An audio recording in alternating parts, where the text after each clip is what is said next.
So I'm going to go ahead and do a video about all the types of equations that we're working on right now. And 4-5, it encompasses all of 4-3 and 4-4. So we'll just put it all together here, learn all this at one time. These are what the equations look like when you're looking at them on your paper or your screen or whatever. This is how you identify what they look like, okay?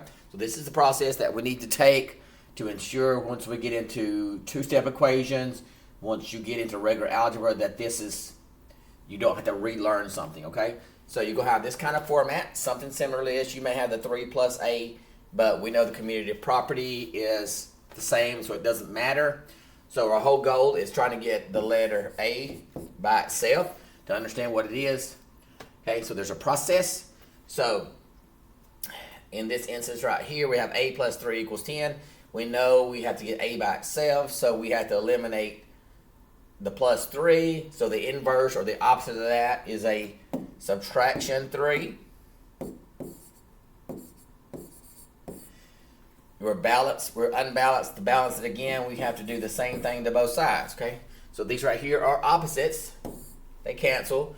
0. A plus 0 is a. 10 minus 3 is 7. Okay, so this is a process on adding. Here's subtraction. Okay, this format. Okay, can't turn these around because there is no commutative property of subtraction. Okay, it's going to be very similar to this. Okay, so to get g by itself, we have to do the inverse or the opposite operation of what's there. So the opposite of subtraction 6 is an adding 6. So it's equal, it's balanced, unbalanced. To balance it back out, we have to do the same thing on both sides. Okay? These are opposites. 0, g plus 0 is g. 15 plus 6, 21. Okay, multiplication and division.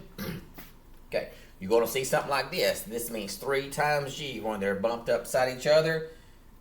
We have to figure out what we have to do to get the g by itself. Well, this is a multiplying 3, so we have to do the inverse or the opposite of a multiplying 3, which is a dividing 3.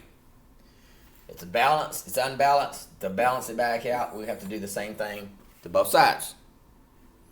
So here we divide by 3. Here we have to divide by 3. 3 divided by 3 is 1. 1 times g is g. 9 divided by 3 is 3. Okay. This is division. The variable is inside the fraction operation. Okay. So, what do we have to do to get our a by itself? Same thing that we've been doing on the others. Do the opposite operation or the inverse operation. The opposite of a dividing 6 is a multiplying 6. So it was balanced, unbalanced. To balance it back out, I do the same thing to both sides. 6 divided by 6 is 1. 1 times a is a. 3 times 6, 18. Okay. Make sure we're finishing up 4-5 today. Any questions, please do not hesitate to ask.